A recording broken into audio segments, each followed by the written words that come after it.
بسم اللہ الرحمن الرحیم الحمدللہ رب العالمین والصلاة والسلام علی رسولہ الکریم وعلی آلہ وآل بیتہ واصحابہ اجمعین۔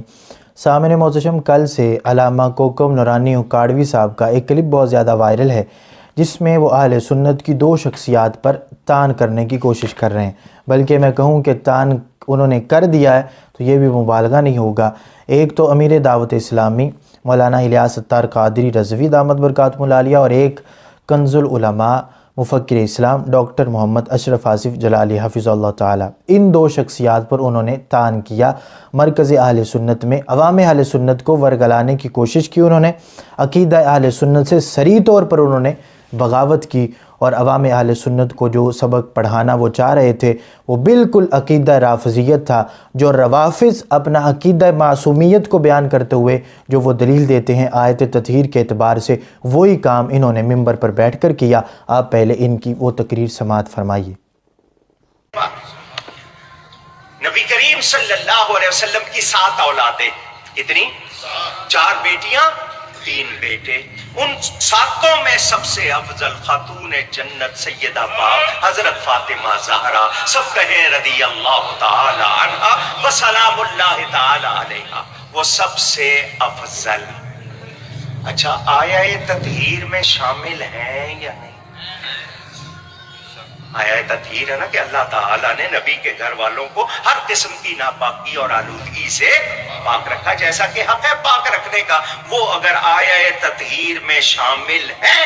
تو ان کی طرف یہ کہنا کہ وہ غلطی ہو گئی، پھر یہ لفظ گوارا، اس سے رجوع کرنا ہوگا۔ ہمیں یہ شبہ نہیں ہے کہ آپ حضرت سیدہ کے بارے میں کوئی گستاخانہ عقیدہ رکھتے ہیں، مگر جو لفظ سرزد ہوئے ان سے رجوع کرنا ضروری ہے۔ اگر آپ نہیں کریں گے تو آپ بری ہو سکتے۔ آپ ان کے لیے یہ کہیں کہ جی وہ خطا پر تھی، آپ کو یہ اختیار کسی نے نہیں دیا۔ جی تو دیکھا آپ نے کہ عوام اہل سنت کو کیا سکھایا جا رہا ہے کہ آیت تطہیر جس کے اندر حضرت سیدہ فاطمہ رضی اللہ تعالیٰ عنہ شامل ہیں، حضرت فاطمہ رضی اللہ تعالیٰ عنہ کا آیت تطہیر میں شامل ہونا اس بات پر دلیل ہے کہ ان سے خطا نہیں ہو سکتی، اور یہ عوام کو بتایا جا رہا ہے کہ جو خطا کا قول کرے گا آیت تطہیر کو دلیل بناتے ہوئے کہ جو خطا کا قول کرے گا وہ رجوع کرے، سنیت سے کوئی جو ہے اس کا تعلق نہیں، اور جو ہے وہ بری ذمہ اس وقت تک نہیں ہو سکتا جب تک وہ رجوع نہیں کرتا۔ تو سب سے پہلے تو میرا یہ سوال ہے کہ جو آپ نے عقیدہ بیان کیا ہے، یہی عقیدہ روافض کئی صدیوں سے بیان کرتے آئے ہیں عقیدہ معصومیت کے لحاظ سے، اسی کو دلیل بناتے ہوئے، اور سر فہرست ان کی قرآن سے یہی دلیل ہوتی ہے۔ ان کے جو وہ ائمہ کو معصوم مانتے ہیں انبیاء علیہ السلام کے علاوہ، ان کی یہی دلیل ہوتی ہے کہ قرآن کے اندر چونکہ آیت تطہیر ہے تو اللہ تبارک و تعالیٰ نے ان کو بالکل رجس سے پاک کر رکھا ہے، جس طرح پاک کرنے کا حق ہے۔ جو لفظ آپ نے بولے وہی لفظ وہ بھی بول کے کہتے ہیں کہ سیدہ فاطمہ رضی اللہ تعالیٰ عنہ چونکہ بالکل خطا ان سے ہو ہی نہیں سکتی تھی، تو ابو بکر صدیق رضی اللہ تعالیٰ عنہ سے جب انہوں نے مطالبہ کر دیا تھا فدق کا، تو ابو بکر صدیق رضی اللہ تعالیٰ عنہ پر دینا واجب ہو چکا تھا۔ ابو بکر صدیق رضی اللہ تعالیٰ عنہ نے نہیں دیا تو ان کے مقابلے میں ایک معصومہ تھیں، تو لہٰذا آیت تطہیر کا مصداق ہونے کی وجہ سے ابو بکر صدیق رضی اللہ تعالیٰ عنہ کے چونکہ وہ خلاف تھیں اور انہوں نے مطالبہ کیا۔ یہ سب روافض کی کہانیاں ہوتی ہیں، اور وہ یہ عوام کو سنا کے اور عوام اہل سنت کو بھی ورگلاتے ہیں، اپنے لوگ تو ویسے انہوں نے ورگلائے ہوئے ہیں،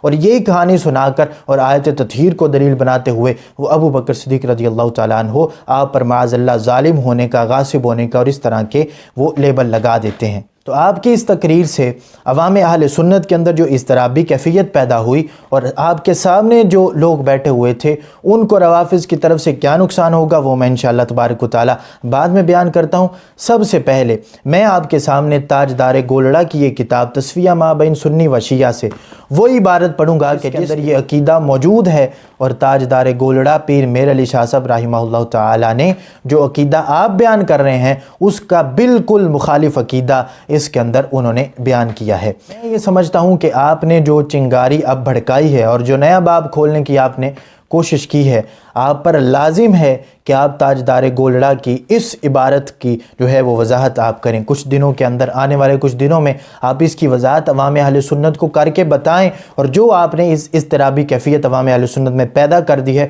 اس کو دور کرنا آپ پر اب لازم ہو چکا ہے، اور اس عبارت کی وضاحت آپ کر کے بتائیں۔ باقی ائمہ اہل سنت جو ان کا رد بلیغ کرتے آئے اور یہ کہتے آئے کہ اس عبارت کی وضاحت آپ پر لازم ہے، اور آپ نے جو عقیدہ بیان کیا ہے وہ بالکل، میں پھر کہہ رہا ہوں کہ عقیدہ اہل سنت کے خلاف ہے۔ آیت تطہیر کا ہرگز یہ مطلب نہیں، کیونکہ اگر آیت تطہیر کا وہی مطلب لیں جو آپ کہہ رہے ہیں تو پھر حضرت عائشہ صدیقہ رضی اللہ تعالیٰ عنہ کے بارے میں کیا کہیں گے، اور پھر باقی اہل بیت اطہار جو اس میں شامل ہیں آیت تطہیر میں، ان کے بارے میں آپ کے کیا خیالات ہیں، اور آپ کو اس کا جواب دینا پڑے گا، آپ پر لازم ہے، چونکہ آپ نے عوام اہل سنت کو اس اضطرابی کیفیت میں مبتلا کیا ہے مرکز اہل سنت میں بیٹھ کے، ممبر پر بیٹھ کر، تو آپ کو اس کی وضاحت کرنی پڑے گی، اور یہ عبارت میں آپ کے سامنے پڑھ دیتا ہوں، اس کی وضاحت آپ پر کرنا لازم ہوگا۔ انہوں نے یہ لکھا کہ اس موضوع پر ایک اور دلیل جو فریق مخالف کی طرف سے دی جاتی ہے وہ یہ ہے کہ اللہ تبارک و تعالیٰ نے بموجب آیت تطہیر اہل بیت علیہم الرضوان کو پاک گردانا ہے۔ یعنی روافض جو دلیل دیتے ہیں اور اسی آیت کو دلیل بناتے ہوئے فدق کے اندر یہ کہتے ہیں کہ آیت تطہیر میں چونکہ اہل بیت اطہار شامل ہیں تو لہٰذا وہ پاک ہیں، تو کہتے ہیں کہ لہٰذا سیدات النساء رضی اللہ تعالیٰ عنہ فدق کا دعویٰ کرتے ہوئے کسی ناجائز امر کی مرتکب نہیں ہو سکتی۔ ان کو قضیوں کے اندر اسی عبارت کو سمجھیں گے تو عوام کو بھی سمجھ میں آئے گی اور آپ کو بھی شاید سمجھ میں آ جائے، اور ویسے آپ کو ویلکم ہے کہ آپ ہمارے پاس آئیں، سمجھانا چاہتے ہیں تو ہمیں سمجھائیں، اور سمجھنا چاہتے ہیں تو ہم سے سمجھیں، اس کے بعد جو رزلٹ نکلے گا وہی رزلٹ اچھا ہوگا، اور اگر آپ ایسا نہیں کرتے تو پھر آپ جن لوگوں کے ساتھ بیٹھتے ہیں وہ تو ہمیں نظر آتا ہے۔ بہرحال اس عبارت کے اندر جو پہلا قضیہ ہے اس کے اندر تاجدار گولڑا یہ فرما رہے ہیں کہ روافض یہ دلیل دیتے ہیں فدق میں، چونکہ یہ سارا جو ہے وہ بحث فدق کی ہے جو بیان کرتے ہوئے آپ نے آخر کے اندر اس بحث کو بھی لیا، اور آپ نے لکھا کہ اس موضوع پر، یعنی فدق، اس موضوع سے مراد فدق ہے، کہ فدق پر دلیل دیتے ہوئے جو فریق مخالف ہے یعنی روافض، وہ یہ کہتے ہیں کہ چونکہ سیدہ فاطمہ رضی اللہ تعالیٰ عنہ آیت تطہیر میں شامل ہیں، جس طرح آپ بھی کہہ رہے تھے، تو آیت تطہیر میں وہ شامل ہیں، لہٰذا ان سے خطا نہیں ہو سکتی۔ تو جب ان سے خطا نہیں ہو سکتی تو انہوں نے جب ابو بکر صدیق رضی اللہ تعالیٰ عنہ سے فدق کا مطالبہ کیا تھا تو ابو بکر صدیق رضی اللہ تعالیٰ عنہ کو فدق دے دینا چاہیے تھا، یہ اس عبارت کا مطلب ہے۔ اب تاجدار گولڑا نے جو آگے پیر میرے علی شاہ صاحب رحمہ اللہ تعالیٰ نے اس کا جواب دیا وہ بھی سماعت فرمائیے۔ فرماتے ہیں کہ اس دلیل کا تفصیلی جواب آگے چل کے آیت تطہیر کی فصل میں دیا جائے گا۔ یہاں اتنا کہہ دینا کافی ہے کہ آیت تطہیر کا مطلب ہرگز یہ نہیں کہ یہ پاک گروہ معصوم ہیں اور ان سے کسی قسم کی بھی خطا کا سرزد ہونا ناممکن ہے۔ یہ بالکل یہ مطلب نہیں جو آپ بھی عوام کو سمجھا رہے تھے کہ ان سے تو خطا ہو ہی نہیں سکتی۔ تو تاجدار گولڑا پیر میرے علی شاہ صاحب رحمہ اللہ تعالیٰ کیا فرما رہے ہیں؟ آیت تطہیر کا ہرگز یہ مطلب نہیں، اور جو مطلب لیتے ہیں وہ اہل سنت نہیں، وہ فریق مخالف روافض ہیں جو یہ مطلب لیتے ہیں، اور آپ نے بھی یہی مطلب عوام اہل سنت کے منہ میں وہ لقمہ ڈالنے کی کوشش کی تھی۔ تو لہٰذا رجوع آپ پر واجب ہے، آپ پر ضروری ہے کہ آپ رجوع کریں کہ جو آپ نے ممبر پر بیٹھ کر مرکز اہل سنت میں عقیدہ اہل سنت سے صریح طور پر بغاوت کی ہے۔ پھر پیر میرے علی شاہ صاحب رحمہ اللہ تعالیٰ کیا فرماتے ہیں؟ فرماتے ہیں کہ اس کا مطلب یہ ہے کہ اگر بمقتضائے بشریت ان سے کوئی خطا سرزد بھی ہو تو وہ عفو تطہیر الہی میں داخل ہوگی۔ اب سب سے پہلے تو یہ سمجھنا ہے کہ یہ موضوع فدق کا موضوع ہے جس پر یہ بات کر رہے ہیں، اور پھر اب جو انہوں نے فرمایا روافض کی دلیل کو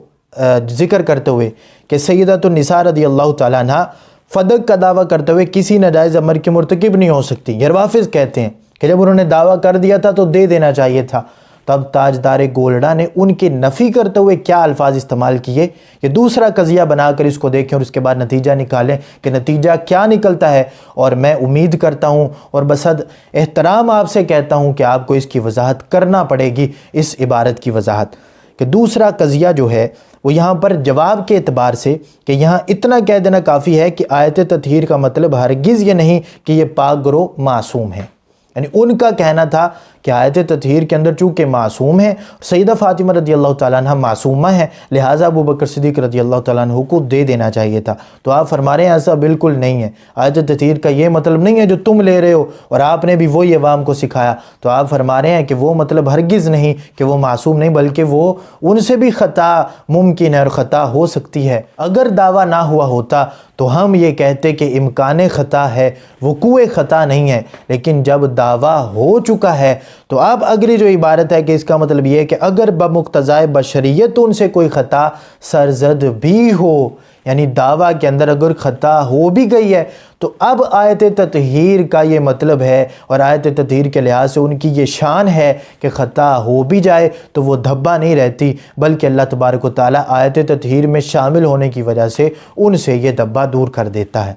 اور ویسے بھی جو بیان کیا گیا وہ اجتہاد جو تھا آپ کا یوسیکم کے لحاظ سے ہو یا پھر فدق کو جو ہے وہ جو ابن حجر اسقلانی رحمۃ اللہ تعالیٰ علیہ نے فتح الباری کے اندر بھی لکھا کہ آپ اس کو بالکل خاص سمجھتی تھی، اور ابو بکر صدیق رضی اللہ تعالیٰ عنہ اس حدیث کو عام سمجھتے تھے کہ جو انبیاء کی وراثت والی حدیث ہے۔ اور یہاں پر بھی پیر میر علی شاہ صاحب رحمہ اللہ تعالیٰ نے یوسیکم کے لحاظ سے بھی لکھا کہ کم ضمیر کے اندر چونکہ سیدہ پاک رضی اللہ تعالیٰ عنہ رسول اللہ صلی اللہ علیہ وسلم کو مانتی تھی، حالانکہ اصل میں رسول پاک صلی اللہ علیہ وسلم کم ضمیر کے اندر داخل نہیں تھے، یہ بھی سیدہ پاک رضی اللہ تعالیٰ عنہ کا اجتہاد تھا، اور آپ کا اجتہاد تھوڑے وقت کے لیے تھا۔ جیسے ہی ابو بکر صدیق رضی اللہ تعالیٰ عنہ کی طرف سے حدیث آئی، وضاحت آئی، تو آپ نے اس کو قبول کر لیا۔